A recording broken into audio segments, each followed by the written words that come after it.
Geico presents sharing versus oversharing. Earlier this week, Claire Tippins shared a princess nickname generator, 3 pictures of her dog wearing a tutu, and 2 online quizzes, including what candy is your dream castle made of? Claire, your sharing has tipped the sugar scale and turned into oversharing. But have no fear, princess. Geico has something worth sharing with your internet kingdom, like how you could save hundreds on your car insurance just by visiting geico.com. No magic wand required. Geico, 15 minutes could save you 15% or more on car insurance. Blog Talk Radio. Hi, this is Lisa Stone, your host on the Parenting Aces radio show on Blog Talk Radio's UR Tennis Network. And I am here today with actually my daughter, Emma Goode, who has been doing a 21-day challenge with my husband and me to get us in the habit of doing cleaner eating, healthier eating, and incorporating more physical activity into our lifestyle.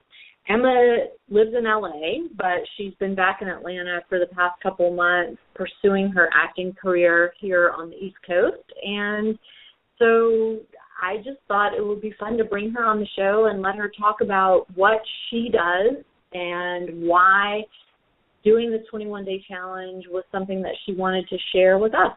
So, Emma, thanks for being with us today. You're welcome. Thanks for having me. Of course. So you're a recent college grad, sort of recent college grad. Not so recent anymore, sadly. Yeah. You grew up in Atlanta, but went out to Los Angeles to go to college, majored in theater out there. You're not an athlete. Not at all. So it's interesting being in a family where the 3 children really pursue very different interests. You chose the acting route. Your middle sister, Savannah, chose, I don't know how to describe her route. Horseback riding and then art and segued into, a real people job. Yeah, I'm the only one of us that has one of those. That is true. And then your younger brother obviously was the tennis kid and kind of the impetus behind Parenting Aces. But we've kind of come full circle with you and this whole clean eating, and why don't you talk a little bit about your kind of side interest with cooking and clean eating and working out and what you're doing with your web show? Well, I have always loved food. It hasn't always been healthy food. I'm definitely a big junk food junkie, but not like your stereotypical like candy and junky junk food. I like to home make really good junk food, like really awesome cookies. I make beautiful cakes that are just full of chocolate and fresh ingredients and all the good stuff. But after I moved to LA and graduated from college, I sort of fell into the LA culture, discovered the juice cleanse and tried my hand at those. I tried a couple different ones, and then I found Chef V's actually via, I think, Groupon. And really, really liked her green juice because it tasted really fresh and healthy to me. And that sort of spiraled me into this healthy eating kick. I drink my green juice every day, and I cook a lot at home. I kind of just fell into cooking, too. I don't know if anyone really taught me that so much as I just kind of needed another creative outlet, and that's a really good one. And the rewards are immediate. After I cook, I get to eat and enjoy it. Which goes along well with my picky eating, which, again, not so much picky in terms of I won't eat certain foods. I just really like high-quality stuff, and I happen to like a lot of things my way. And then the cooking show, Queen of the Kitchen, sort of came along. I was auditioning for MasterChef because a friend of mine was a casting recruiter and called me up and said, hey, your food always looks so good when you post it. Why don't you audition? So I did that. And one of the questions they asked me during the MasterChef interviews was, what would you want if you win? Like, what would be your end goal? And I said I wanted a cooking show. And they were like, oh, we're not going to give you one of those if you win because we're a cooking show. Well, I was like, what am I doing this for? I can make a cooking show. It's the beauty of the new media movement. So I made a cooking show. And I figured if I'm going to have a show, I'm going to wear a crown because why not? Yes. And we shoot it in my pink kitchen. And my whole premise is healthy food doesn't have to taste healthy, air quotes.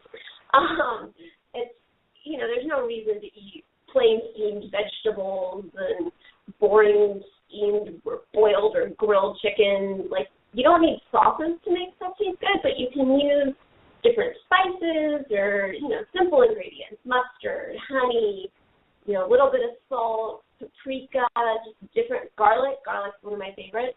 And it's not very hard to make things that are healthy and taste good. So I'm all about making that more accessible.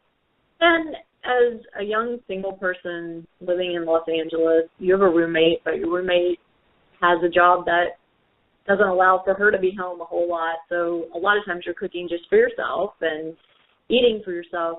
I think it's really interesting that you found a way to create recipes that are delicious, that are healthy, but also don't break the bank in terms of going to the market. So why don't you talk a little bit about how you found a way to budget for the foods that you like? Because let's face it, those of you who have met Emma, and I know some of you have, know that she is a person of a very high taste, and she's very particular about things. She likes a variety of things, but as she said, she likes them her way. So, you're not eating just plain old nasty chicken boiled up in a pot. You're eating organic chicken that's been raised well and killed well, and I'm saying that in terms of the fairness and treatment of the animals.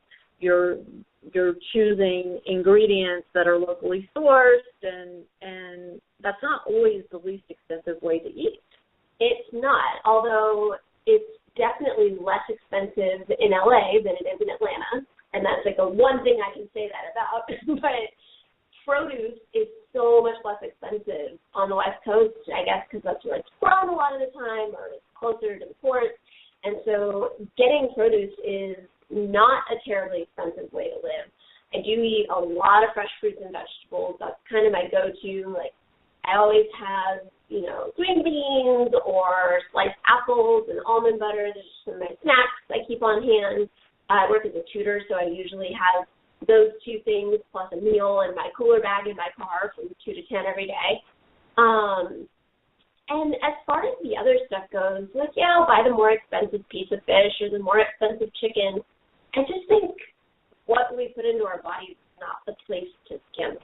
There are a lot of people who spend a ton of money going out drinking or going out to restaurants, and I enjoy both of those things, but I would rather stay home and cook an awesome meal and spend maybe the amount of money on that as I would spend on one cocktail. Yes, they really are that expensive out there, and it sucks. And so I just, I think it's all about priorities. I also happen to plan a really, really good job as a tutor, so I'm able to make my own schedule, and I make pretty good money doing that. And that's really like food and travel. That's where I spend my money. That's awesome.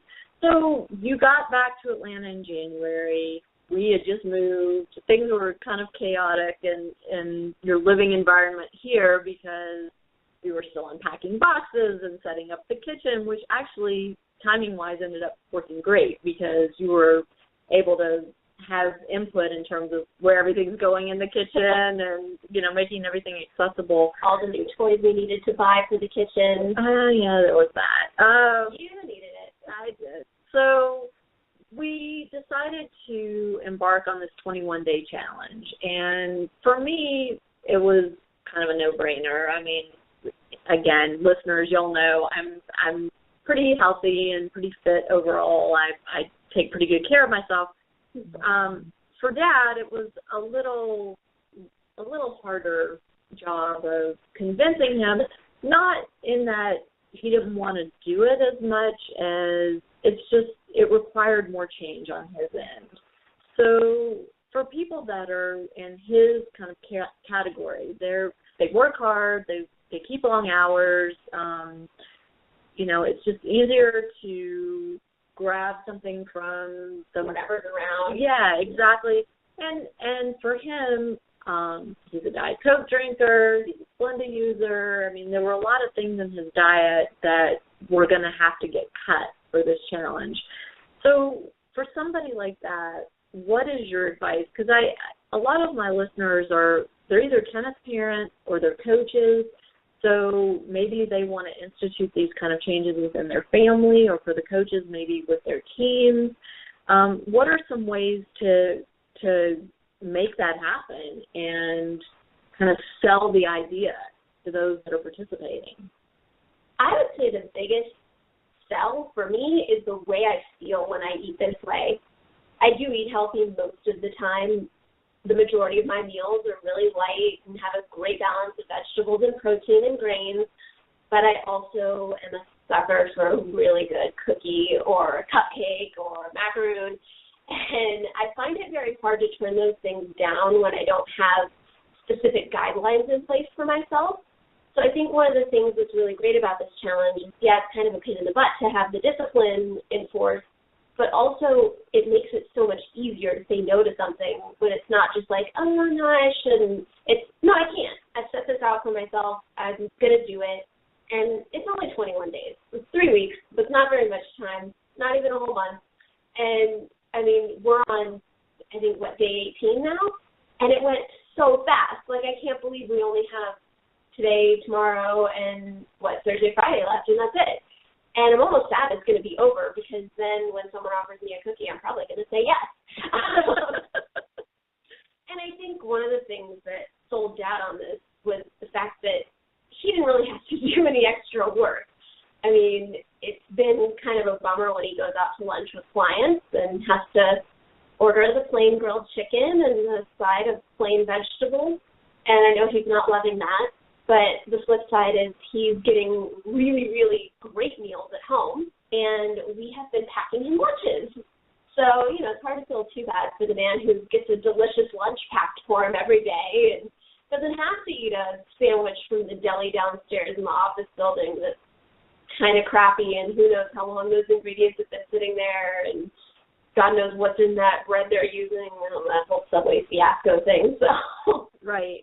And, I mean, I hate to pick on Subway, and I won't pick on them, only, but that Subway's a big go-to for tennis families. And so I think, one of the challenges, and I've written about this as I've been writing about our 21-day challenge, is when you're on the road, and what do you do about finding good food? And, one of the things that I know several families we did a little bit with your brother, was taking a big cooler in the car and hitting the grocery store when you get to the town you're going to be in for the weekend, and loading up on fresh fruit and, carrots and things that you can nosh on. But it's challenging. So your dad ended up going on a business trip last week for a few days, and he kept consulting you about what to do. He was in this hotel. He's at a conference. So what are some of the tips that you shared with him to keep him on track? One of the biggest things with keeping Dad on track was honestly the encouragement. Every time he sent a text to everyone around me is eating steak, what do I do? It was like, okay, good for you, don't eat it. What alternatives can you find? Do they have fish? Do they have chicken? Do they have lamb? Something that's on our clean eating list, something that's not going to be cooked with butter. And just I tried to be as specific as possible with him. I didn't want him to get the fish that was topped with hollandaise sauce. Like, that's going to undo the whole thing. But we laid out a clear list at the beginning of the challenge. Here are the things that you cannot eat. It's not a very long list. And the things you can eat is a much longer list. And it's, it's not like there are no good things to eat. I haven't really missed much of anything. And aside from his Diet Coke and the Splenda in his coffee, I don't think Dad's missed a terrible lot either. We've been cooking to what he likes. But he did a great job on the road. Everywhere he went, he was pretty much able to get grilled chicken and some vegetables. Breakfast was a bit of a challenge for him. I think he had to just stick with fresh fruit as opposed to his normal gluten-free toast with almond butter and apple slices. But, I think the key to keeping him on track was really just the positive reinforcement. And it also helps knowing that you're in it together. So he knew we were back here. keeping on the challenge, and we were going to be really bummed if he gave up. Right. And, I mean, one of the interesting things I thought was the last day that he was gone, he was driving back to Atlanta, he wound up stopping at a Chick-fil-A for lunch, and he even was able to find something at Chick-fil-A, which was pretty cool. It was impressive. Yeah, so talk about, what he ate there. And what did he eat there? He ate grilled chicken? He got a grilled chicken sandwich, I think, and just left the bread off. And right. Yeah, and he said, they had a kale salad, but I couldn't bring myself to eat that, and we had a good laugh over that because there was no way that kale salad was going to be as good as my kale salad, which is what he's now used to, and it's a pretty good standard for kale salad. So shameless plug, make sure to check out my last episode on kale salad. But to go into Chick-fil-A, which just overwhelmingly smells like delicious fried chicken and amazing waffle fries, and walk out of there with a grilled chicken sandwich and toss the bread, that was really impressive. I personally don't know that I would be able to do that. I just stay away from any and all prepared food when I'm doing this sort of thing. Like, I can't go out to restaurants. I can go into coffee shops and have a cup of decaf, but I have to just, avert my eyes from the pastry case because that's just too depressing for me.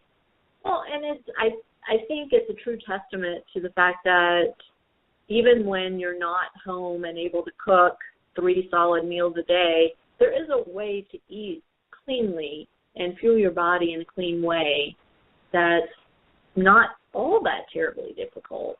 Yeah, I definitely agree with that. I think really the hardest part of finding something healthy to eat at Chick-fil-A is just telling yourself, okay, I can't have fries, I can't have the chicken strips, but it's all right because I'm going to feel so much better if I eat this grilled chicken instead. Right. And let's talk about the menu planning that's gone into this challenge, because as I told you at the get-go, I love cooking. I enjoy the process of cooking. I don't even mind the grocery shopping, and I really don't even mind the cleaning up, washing the dishes. That's the best part of being in her kitchen. She always cleans up. It's so nice. But for me, the hardest part, and this was always the case even when you guys were all at home when you were kids, is planning the menu. And when you're going to devote yourself to eating cleanly, it really does require planning. And so talk about how you came up with the different menus and the changes we've made as we've gone through this challenge, and maybe some permanent changes that'll be made moving forward. Well, I think the menu planning is really the most fun part. That's not true. It's the second most fun part. The cooking is the most fun part. But planning the menu is fun because you get to really explore. It's a chance to try stuff that you wouldn't normally think of, get some things on there that are not on our usual rotation. I mean, how many times do we have my honey mustard ginger glazed salmon the first couple weeks I was here? It was at least once a week. And so it was fun. We went through Chef V's list of recipes that she makes available to her 21-day challenge participants. And we sat down together and picked out all the ones that sounded good, made a list, and then sort of finagled where they should go on the menu. And for week 1, the plan was salad for lunch every day. And when I say salad, listeners know that I don't believe in salads that have fewer than 5 ingredients. I think they're boring. So I like salads that are packed with just a ton of different things like nuts and fruit and 3 or 4 different kinds of vegetables. My chickpeas, I love sauteed chickpeas. They're crispy, they're salty, they're spicy, and it really just livens things up. So just really funky salads with multiple ingredients to keep your taste buds interested. And so that was our lunch plan, and then we planned out kind of a balanced protein and 2 veggies, maybe a grain for dinner every night. And it worked really well for the 2 of us, but Dad was not a huge fan of the salads for lunch. He wanted some more manly meals. So then for week 2, when we went in to reevaluate, we figured out that if we just made an extra portion of every night's dinner, we could bring it to him or give it to him to take for lunch the next day. And he was much happier, and we were perfectly content not having to make our salad the night before after finishing up dinner. And we just try to incorporate a lot of variety, like on days where we'd have chicken for lunch, then we'd maybe have fish for dinner. and days where we had a vegetarian or vegan lunch. We'd have maybe chicken or lamb for dinner to kind of balance out the heavy meals and the light meals across the day and across the week as well. We've also been working out a ton. And that, for me at least, has changed the things that I need in my diet. So talk about that a little bit, and the adaptations we've had to make. Yeah, so there have been some days where, we'll go take a yoga class in the morning, and then we come home and a light salad sounds perfect. And then there are days where we go get our butts kicked in a boxing class and come home, needing all the protein. And those are the days where it's like, okay, let's put chickpeas and chicken and nuts and avocado and tons of greens in this salad, and it's like a protein feast. But it's still in a really healthy way. Neither of us is really into the whole protein shake thing. We've been using vegan hemp protein powder in our smoothies in the morning, which is really good, kind of gets us through the morning. And I don't know, I'm full till lunch every day with that smoothie. And, but yes, it just depends on the workout itself. I feel like the really hardcore power workouts are the ones where we come home eating like those sauteed chickpeas with kale, or those are, I could eat that almost every day. So. Right. And I have found that I'm not a big protein eater normally, but with all of the exercise we're getting right now, and now the weather's starting to warm up a bit, and, in fact, I was on the tennis court for an hour and a half out in the heat, and I'm finding that my body is craving more protein the more I exercise. So as a way to translate this, to a family with young athletes in the house, you really have to pay attention to your kids and their energy levels and help them understand how what they're putting in their body is reflected in their performance on the tennis court, in the gym, in the classroom, wherever they are throughout the day. And same goes for us adults. What we put into our body is going to impact our energy level and our performance out there. So, we've found, and I think we've done a pretty good job, Emma, of really tweaking the menu to, like you said, suit whatever type of workout we're doing on a given day. And, we've been pretty flexible, or tried to be pretty flexible in terms of moving menu items around from day to day. We had to do that last night because your sister came and she doesn't eat salmon, and so we flip-flopped some things around in our weekly menu. No big deal. The key, I think, is preparation. Yeah? Absolutely. And I have to say, the first week went into it super gung-ho, and, we decided we were going to do this challenge, and the two of us went to the grocery and bought everything in the produce section, a couple of pounds of organic chicken, some organic lamb chops, a bunch of organic wild-caught salmon, and we had a full fridge that you could barely move things around in, and everything we needed was in this house, and that was fantastic. And we may have let it slip a little bit this last week, just because we had a crazy weekend and things got busy. We went to see a play and had a couple workouts on a couple days with some two-a-days, and so just didn't have a chance to do that one giant grocery run.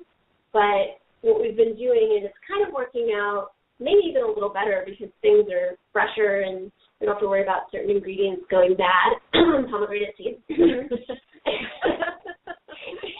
And so that's been as much fun as it is to go to Whole Foods every other day and spend a tiny fortune on one bag of groceries. It's worked out nicely because it gives us that flexibility. It's not like, oh, we have the salmon in the fridge already, we better make it tonight. It's like, oh, well, we have some greens and we have some cauliflower, and if we want to switch up the protein on the plate tonight, that's no big deal. Right. And it's interesting.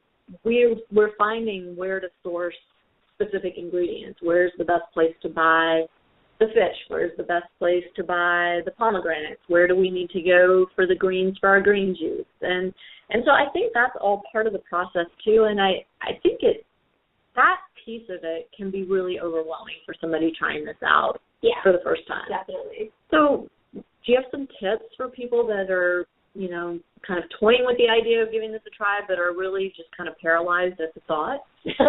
Yes. I would say as far as where to find your ingredients goes, start at your normal grocery store. Get everything you can get there because you've probably figured out your store already, and you've probably figured out that that's the store that has the prices that fit your budget. And it should have most of your ingredients. I mean, we can find almost everything we need at Kroger when we go. But there are certain things, like I haven't found dandelion greens anywhere other than Whole Foods because it's obscure. Most people don't even know about them. They don't taste great on their own, but they're really good as part of our green juice that we have every morning. And so Whole Foods is usually my last stop. I usually hit Kroger for the basics, get as much of my produce there as I can because I find that their produce tends to be pretty good. Then Trader Joe's is the next stop. That's where I go to get my snacky stuff. If they ever bring back the sliced jicama, that will make me really happy. And they also have, some pre-chopped things. They have like French green beans that are already washed and the ends are cut off and they're ready to go. So those are great to keep on hand as snacks. And then I go to Whole Foods to sort of fill in the blanks for, again, the obscure things like dandelion greens. And then our local market has really good fresh fish and really awesome chicken. So that's my favorite place to buy meat as much as I can there. If they don't have a certain thing that, we usually get it at Kroger, Whole Foods, or wherever else we venture off to. But, yeah, I think the key piece of advice is start at the store you know. Scour it for the things that you might not have even known they had because you've never looked for them before, and then branch out from there. And I think it's interesting, we're at the grocery store, at some grocery store pretty much every day buying something, whether it's at Kroger or at Trader Joe's or Whole Foods or the local little Oakhurst market or even the farmer's market. But what's funny is when I go to Kroger now, basically I'm going to the produce section, I may be going to the meat department, and I may stop into the healthy eating area for a couple things. But really, that's it. Those are the places I'm going in the grocery store. I'm not going up and down every aisle because there aren't things on every aisle that are part of our eating plan. And the only time I'm going down the paper good aisle is when I'm out of toilet paper or need another thing of tinfoil. We are running out of toilet paper more often, what with all the water in the green juice. So there's that. I wasn't going to go there, but okay. I mean, it's kind of been a staple of this thing. It's been the running joke. It's like, all right, well, we got to pee. Yeah, okay, what else is new? Right. And that is the side effect. And, I mean, there are a lot of theories around that, right? I mean, we're eating cleaner, which is helping our body process the food more efficiently. And the first week, I think it's a lot of detoxing. I think it's the body's way of getting rid of all the garbage that at least for me, have been putting into it the last 53 years. But as the challenges move forward, we keep trying to figure out, okay, yeah, we're drinking a lot more fluids during the day. We're starting our day with a glass of water, 4 to 6 ounces of green juice, and a smoothie. I mean, that's all before 9 a.m. For some of us. For some of us that wake up. So that's a lot of fluid in the morning. And then for Emma and me, we're eating a salad at lunchtime typically. So there's a lot of greens in the salad. Greens contain a lot of water. So that's contributing to the frequency as well. So it's not just the liquids we're drinking, it's also the fluids that we're getting through the foods we've chosen to eat. Well, and pretty much all of our snacks now are fresh fruit and fresh vegetables and mostly fruit. And so, apples have super high water content, pineapple, melon, it's all got a ton of water content. So, yeah, even when we're eating, we're drinking. Right. So, I guess it's good to put that out there that this is a side effect of this way of eating. I don't know if my body's going to eventually adapt and regulate itself, but I can tell you we're 18 or 19 days in and things have not slowed down in terms of, the need for frequent bathroom breaks throughout the day to let my body flush out all these extra fluids. And on the one hand, it's annoying, but, I do see the benefit, and I feel like it's a healthy side effect of what we're putting into our body. Absolutely. And I don't know about you, but I found during workouts, like certain workouts where I sweat like crazy, particularly these hot yoga classes, I actually don't have to go as often if I'm doing that. Like, I'll still pound down a 20-ounce bottle of water during class and one after, and I usually still find myself, like, just enjoying those fluids and not needing to release them. Right. Interesting. So once you finish the 21-day challenge, I think, now we're winding down, and my brain is kind of going to, okay, what's next? And we had this conversation last night. We were asking Dad, so what permanent changes do you think are going to come out of this? Talk about that a little bit. Yeah, he, has, again, dropped Splenda, dropped Diet Coke, and those are the two things I'm like, you got to get rid of, because I don't even understand the enjoyment of those things. I think they're gross. I can't imagine they make you feel good, and they're just bad for your body. And so if he drops anything after this challenge, like, I'll be thrilled if that's it. It's the chemical, uber processed, just ick that he's putting in. And he said, he doesn't really miss the Splenda. He hasn't missed the Diet Coke at all. And frankly, if you need a calorie-free caffeine boost, drink a cup of coffee. It tastes better. It's better for you. It's, natural, one ingredient, not made in a lab. And he even said, he hasn't really missed bread or, other gluten things. Of course, those will naturally find their way back into the diet. But he did say he misses dessert and will probably want to bring that back. But my hope is that instead of going to the pantry and finding, whatever's in there, honestly, but a cookie or 7 or a big handful of chocolate chips, he'll maybe still be satisfied to have a fresh date and an apple and a couple pieces of melon and maybe like a small piece of dark chocolate if he's really got the craving, instead of just the junky stuff that's in there just because he needs something sweet. And he only cut Splenda and Diet Coke, or he cut Diet Coke the whole time, but he only cut Splenda for the last week. And so I told him my hope is that his taste buds will sort of readjust and redefine sweet, because I think those chemical sweeteners really blow your perception of what sweet is to a point where fruit doesn't taste really sweet and delicious. It just tastes kind of healthy. And, to me, a date is as sweet as, some cupcakes. Right. And we've eaten a lot of dates, I will say. Oh, my gosh, so many dates. And they're good for digestion, too. So let's be honest. A lot of the foods we're eating aren't just about energy or weight loss, but more about helping the body function more efficiently. And I think you and I have both discovered that during our workouts, we're feeling more energetic, stronger. We're able to do things that maybe we weren't able to do before. I don't know. How do you feel about that? I definitely agree with all that. And, the word I use to describe it, which always kind of makes people go, what, is lighter. I feel lighter. And not like I feel lightheaded or I feel foggy. I just feel like I can move with a lightness. Like I don't feel sluggish. I don't know. After you eat one of those big steak and potatoes or a bowl of pasta, sometimes I just feel like I need a nap. And I have not felt that way after a single meal during the last 2.5 weeks. After every meal, I feel energized. I feel happy. And I feel like, I could go out and, I'm not going to say run a mile because I couldn't do that anyway. Go out and take on the world. I can do these workouts. And the workout I was in today, actually, the trainer joked while we were doing some kind of gnarly rubber band lunge, awful torture move. He was like, earn it. Earn your calories. Then you can go home and eat Thin Mints. I was like, what do you mean I can go home and eat Thin Mints? If I eat Thin Mints, I can't come back and do this tomorrow. And that's really what I think it is. It's like I feel so good from just giving my body the fuel it needs and not bogging it down with the junk it doesn't, that, I'm inclined to keep eating this way. And I was thinking about that a couple of days ago. I'm kind of sad that it's almost over.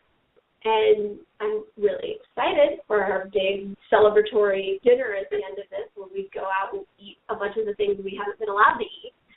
But on that same page, I'm like kind of sad that I probably won't be feeling quite as good. And after that meal, I probably will go back to, you know, this sort of clean regimen, keep the desserts out of the house. That's easy enough. And that's my big thing is, you know, if it's not here, it's a non-issue. It's when I've got, you know, a jar of cookies on the counter and a pint of ice cream in the freezer, then, yeah, I'm going to eat it. If it's not here, it's not a problem. And frankly, until birth month rolls around in a few weeks and it's time to binge on cake for a month, well, probably fine. Right.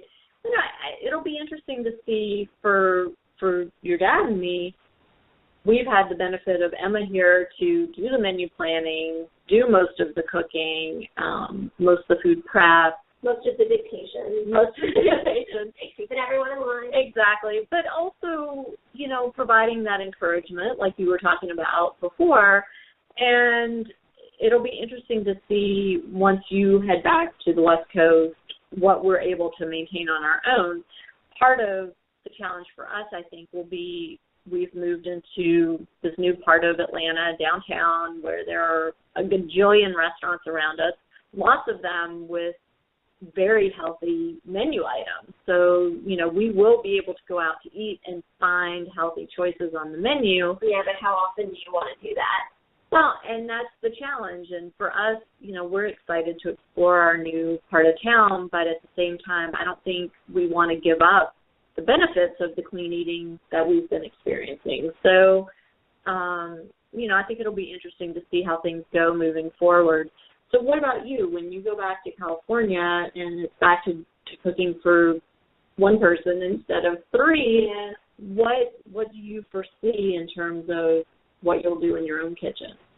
Well, I'm used to cooking in kind of a different way. You know, I don't really plan a menu so much as I'm still based on my cravings.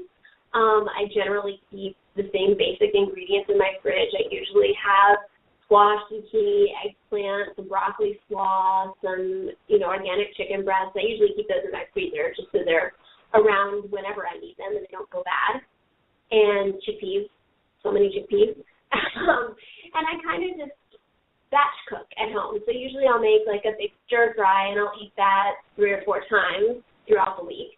And if I, you know, get home after a workout and I'm ready for lunch and stir fry sounds terrible to me, then it's chickpeas and kale, or I'll fry up an egg or do something, make a frittata. You know, there's a lot of variety of kale. That's another one that's always in my fridge. Big bunch of kale. And I think it'll probably go back to that just because it's hard to cook these fabulous meals for one and still keep that economical, because a lot of times, you know, for dinner, if we're having cauliflower, you can only buy a head of cauliflower. I'm not going to eat a whole head of cauliflower myself, and it's never as good the next day. That's one of those things that's just like so good fresh out of the oven. So there are certain things, you know, that I can do that I always do. Like when I buy salmon, I buy 3 portions of salmon, bake it, and then cook it 1 portion at a time because that takes 10 minutes, but then it's all prepped. But, you know, also when I get back, it will be my birthday, which means, you know, I'll probably be going out a good bit. And the first night back, I'm going out to a movie, and as part of my ticket, I get popcorn and a soda, which I may or may not consume, but it's going to be right there. So right off the bat, it's harder when I'm out of this enclosed environment, and, you know, it's kind of sad to not have people to cook for. I love having an audience for my kitchen creations. Well, and we love being your audience. We have been the beneficiaries. It's been fantastic. Yeah. It's funny, when Savannah was here last night, she was kind of making fun of us. She's like, oh, you guys have such a tough week ahead of you. Are we going to Whole Foods or Trader Joe's for our fresh pomegranate seeds today? Oh, which 2 workouts do we want to do? Oh, which delicious salad should we have for lunch? Exactly. So it you know, has definitely been it's been fun and less difficult than it would have been had I been the one to have to do all the menu planning and all the shopping and all the cooking and all the cleaning up myself. But again, you know, if we're kind of putting this out there for families to try, and families that have athletes in the house. So, kids that are still growing, their bodies are still developing, they've got different nutritional needs, obviously, than you have as a 20-year-old and me as a 50-year-old. But, so, and these kids are, they're in school for several hours a day on top of their physical training. Do you have any tips in terms of things that these athletes can take with them to practice, to eat in the car on the way or in the car on the way back from practice after they're exhausted, or to take on the tennis court with them or in the gym with them? Yeah, and that's actually another one of the things that I forgot to mention has been so big with Dad is just making sure he's always got healthy snacks on him. Because he's a snacker, and, if he doesn't have something we've given him, he'll likely just grab whatever's around, whether that's a Kind bar or a candy bar. I think he's joking about a pack of Reese's or Snickers. So healthy snacks are big. One of his favorites and one of mine is just fresh almonds, raw almonds, and goji berries. They go really well together. It gives you sort of protein and a little bit of sugar, but natural sugar from fruit. And goji berries are just packed with all kinds of nutrients, and they're little and they're tart, so they kind of give you a little thing. And that's a good one. We really enjoyed our sliced jicama when it's been available.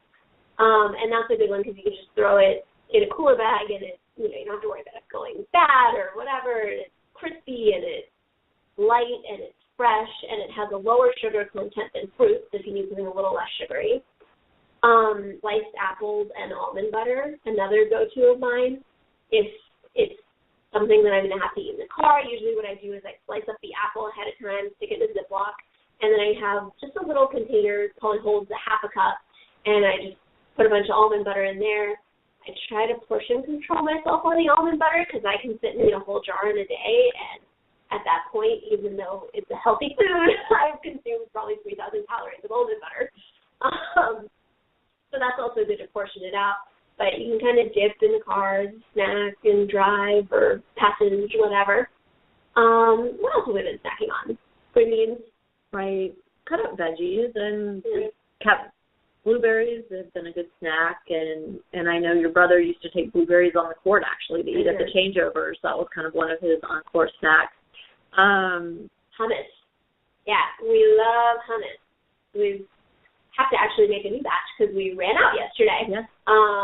But hummus is awesome, and, you kind of miss pita chips for a second, but cucumber slices in hummus is like the perfect pick-me-up snack because those cucumber slices are fresh.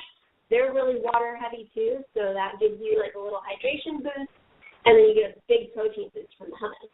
Right, and we're not talking about the hummus that you buy already made in the grocery store. Hummus is one of those things that's so easy to make. I mean, that's something that I was making even before we did this challenge. If you've got a food processor, basically you rinse a can of organic chickpeas, throw them in your food processor with a little bit of olive oil and some spices and garlic and process it until it's the consistency you like, and that's it. And it's just so simple, and it keeps in the fridge for a good couple weeks, really. And so to have, baby carrots or, like Emma said, the sliced cucumbers to dip in. Jicama's really good. It's dipped in it. Green beans are good dipped in it. Fingers are great dipped in it. Sometimes you run out of other things. That is true. Oh, here's hummus. Yeah. And it's a great protein snack, and it's got a little bit of fat in it. Definitely has some salt, so that's good, for a post-workout snack. That would be perfect coming off the court. Even between matches at a tournament, I would think that would be something, if you planned ahead well enough, would be a good snack to have in between matches because you kind of replenish your protein needs and your sodium needs at the same time. Which is great. And your carbs. Hits you with, a good dose of complex carbohydrates. True. And so I think, those are some great things to get started with. In terms of fluid intake, we really have limited ourselves to water, the green juice that we've made fresh here, we've had some herbal teas, and we've kind of experimented a little bit with some of the herbal teas. We found a really yummy turmeric and ginger tea that has been very satisfying. It's got just enough natural sweetness in it so that you don't need to put anything in it, and there's no caffeine, and it's got a ton of flavor. So that's been really great. And that's it. We're not drinking juice other than our green juice, and while I'm having my coffee in the morning. But Emma was smart enough not to insist that I give that up. No, I wanted to survive this challenge. So I figured best not to mess with Mom's caffeine intake. Right. And I'm not. So. Right. I was going to say, I'm not a coffee junkie. I do drink 2 cups in the morning, but then that's it for the day. I don't have any more caffeine after that. So it's not a terrible lot, but I wasn't ready to make that sacrifice. No, and I've been enjoying my decaf coffee. When I need something really rich, usually chocolate. Like when I'm craving chocolate, I'll have a cup of decaf coffee. Sometimes I'll sprinkle a little cinnamon in there just to give it a little something extra. And that, like, almost always satisfies the craving. Every now and again, I'm like, I still really wish I could have a piece of chocolate. But, you know, I can live. Right. And you know what we haven't talked about is your sweet potatoes. Oh, my dessert sweet potatoes. Your dessert sweet potatoes. Yeah. Right. So that's one of my queen of the kitchen sort of, I don't know, mantras is I don't believe in healthy dessert. I don't think it's a thing. Like, if I'm going to eat a cookie, I'm going to eat a cookie. And if it's not loaded with butter and sugar and eggs, then I don't really see the point. Because if it has none of those things, then it kind of ceases to be the cookie that I wanted. So I don't eat dessert terribly often, but when I do, it's going to be like real hardcore dessert. And so one of the struggles on this 21-day challenge has been all of those things are banned. We can't have dairy, we can't have gluten, can't have eggs, and we can't have sugar. So I was like, well, I'm not going to try to tweak some weird version of a healthy dessert and like use, I don't know, some like cacao and like sugarless this and gluten-free flour and whatever vegan substitute for eggs. I don't know. But I was craving something sweet and warm after dinner, like the first week. And I eat sweet potato wedges with dinner a lot. You know, I cook those probably twice a week just as part of our meal. And it's always nice to kind of finish the meal with the sweet potato wedge because it's like, it's a little something sweet. So it just kind of struck me. I'm like, well, what if I did sweet potatoes for dessert? Bear with me. I know it's weird. So I wedged up the sweet potatoes, used a little bit of coconut oil instead of olive oil, sprinkled them with a little bit of pink salt because everything's sweet. Let's have something salty in it. And then gave them a hefty sprinkling of cinnamon because I love cinnamon, and I just think that really makes things taste like dessert. And that totally satisfied. Baked them or roasted them at 450 for like 20-25 minutes.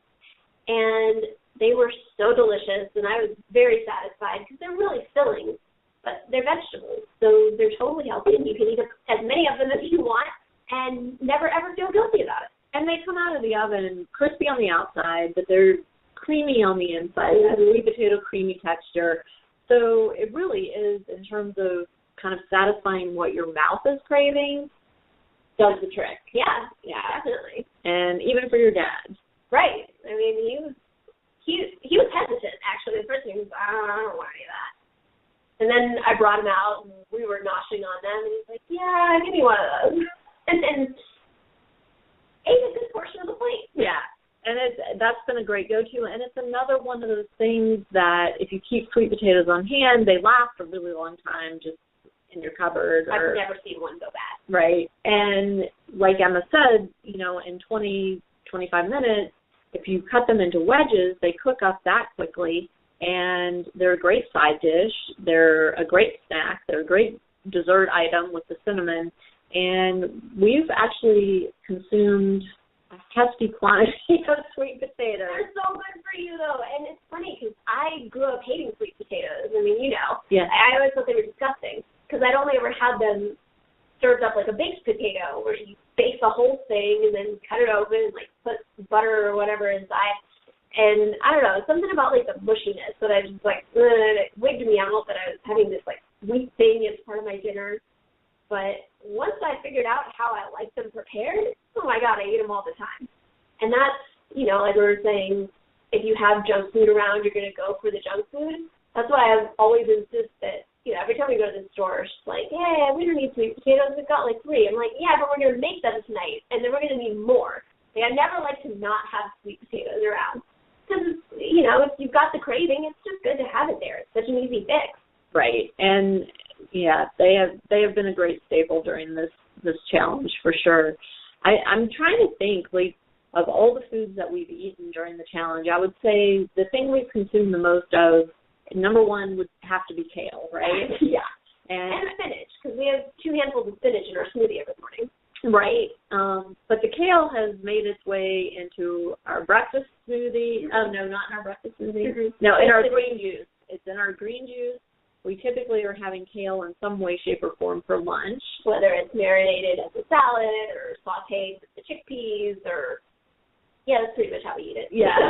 And then at dinner time, I think kale has been part of dinner probably at least 2 or 3 times a week. Absolutely. So we have eaten a lot of kale, and it's not something that I ever really bought. I, have it when I go out to eat. I love the taste of it, and I love, like, the idea of a kale salad with fresh beets and walnuts and all of that.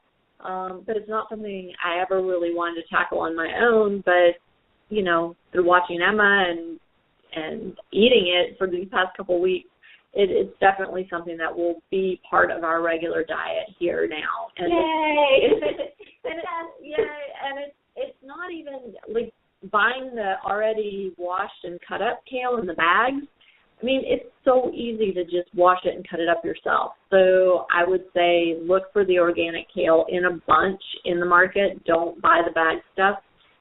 If that's your only option, then buy the bag stuff. But if you have the option of buying the fresh bunch of kale, it's so simple to prepare. And it's so cheap. It's like 99 cents for a bunch, which is just crazy cheap as far as produce goes, especially over here. Right, that's true.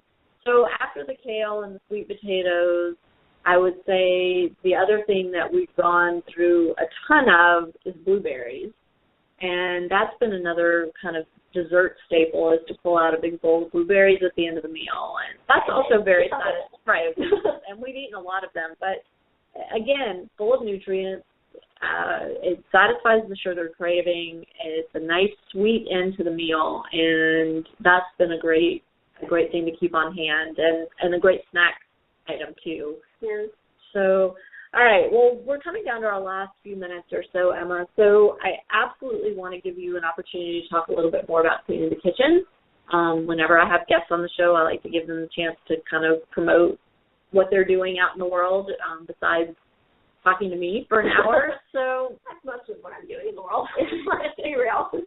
So talk a little bit about cleaning the kitchen and what you're hoping to accomplish with it, and what you've prepared so far, and where you see it heading in the future. Well, like I said, I got into it I'd been toying with the idea of a cooking show for a while. I'd been Instagramming my food pictures, and people were always like, oh, you should start a food blog, and I'm not a writer. You're the writer. And so I was like, I don't want a food blog, but, it might be fun to get in front of the camera. Obviously, I'm an actress, and so in front of the camera is where I like to be. And I have this great pink kitchen and this deep love and passion for cooking. So I figured that was something that merited sharing with the world. And I just thought it would be a fun project, and it's all my pet project for the time being. No one's paying me for it yet, unless somebody out there wants to hire me to cook on your TV channel, because I will. But the first go-round of episodes, we shot 5 episodes in one day, which was a really fun and super long and kind of hot day because we couldn't run the AC and we had to keep the windows closed, and it was in a kitchen. So it was an adventure. But it was really easy to come up with my first 5 because all I had to do was think of the things that I make on a normal basis and share them with the world. So my first episode is something that I eat all the time. Like I mentioned earlier, it's my honey mustard ginger glazed salmon with roasted Brussels sprouts and turmeric sweet potato wedges. And the sweet potato wedges are a staple in our diet now and have been a staple in mine for a while. That salmon is so easy. It's literally, the name is the recipe. It's got honey, it's got mustard, it's got ginger, and it's got salmon. And that's it. And so I really wanted to share that with people because, you know, people are always so impressed by my food pictures, and when I have friends over for dinner, they're like, oh, my God, you know, you didn't have to go to all this trouble. First of all, there's nothing I love more than spending a day in the kitchen just making things. Like, I attempted croissants from scratch one time just because I was bored.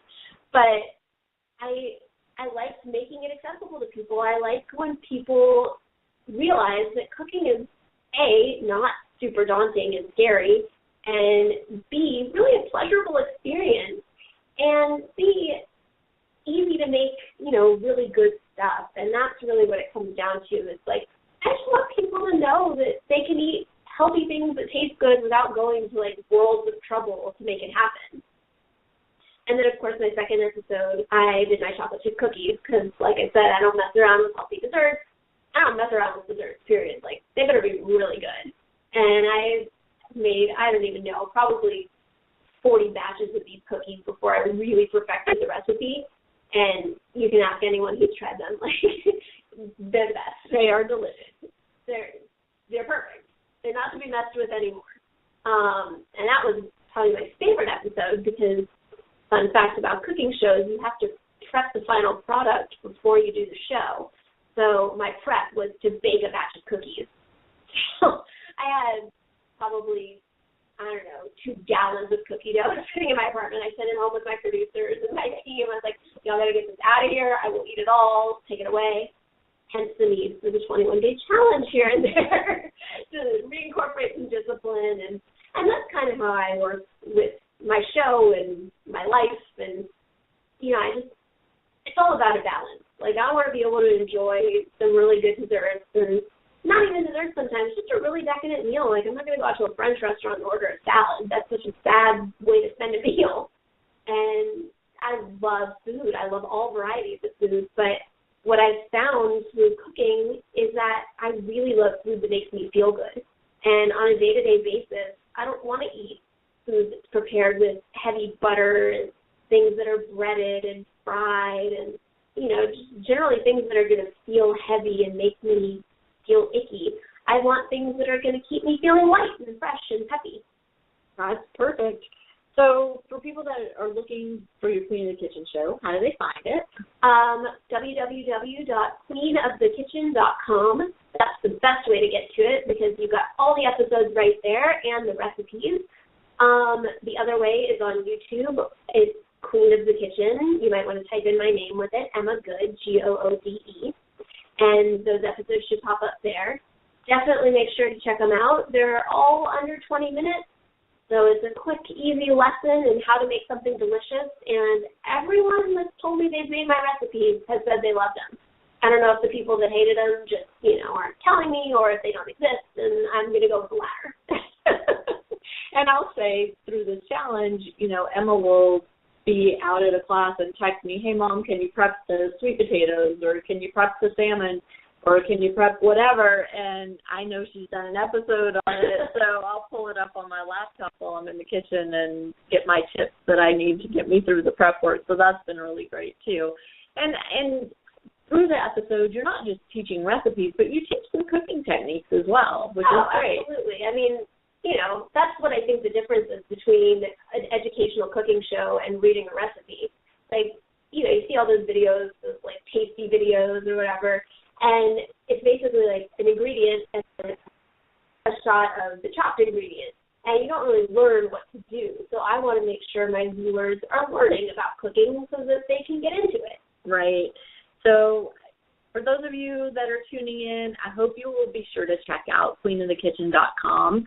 And if you're following along the 21-day challenge on ParentingAces, there's a link to Emma's website at the bottom of each installment of my post on the challenge. So there's lots of opportunities to find her site and take a peek and hopefully learn something new and something healthy.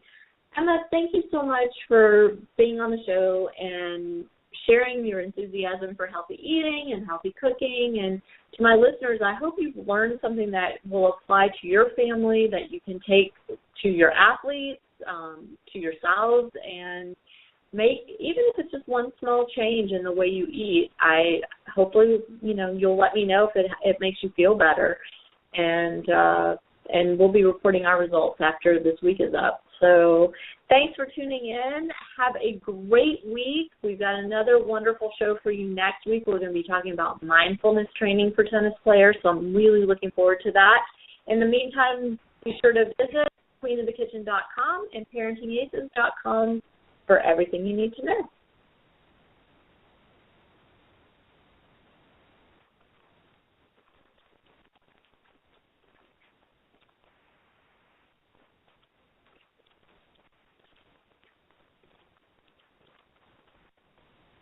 Geico presents sharing versus oversharing. Today, Bridget Griffin shared a video of her daily yoga routine, 2 self-help articles, and her new blog called Build Your Inner Bridge with Bridge. Girl, your sharing has turned into oversharing. No worries, Bridge. Geico has some info worth sharing with your 7 blog followers, like how you could save money on your car insurance, update your policy, and report a claim just by visiting geico.com. How's that for building your inner bridge? Bridge? Geico. 15 minutes could save you 15% or more on car insurance.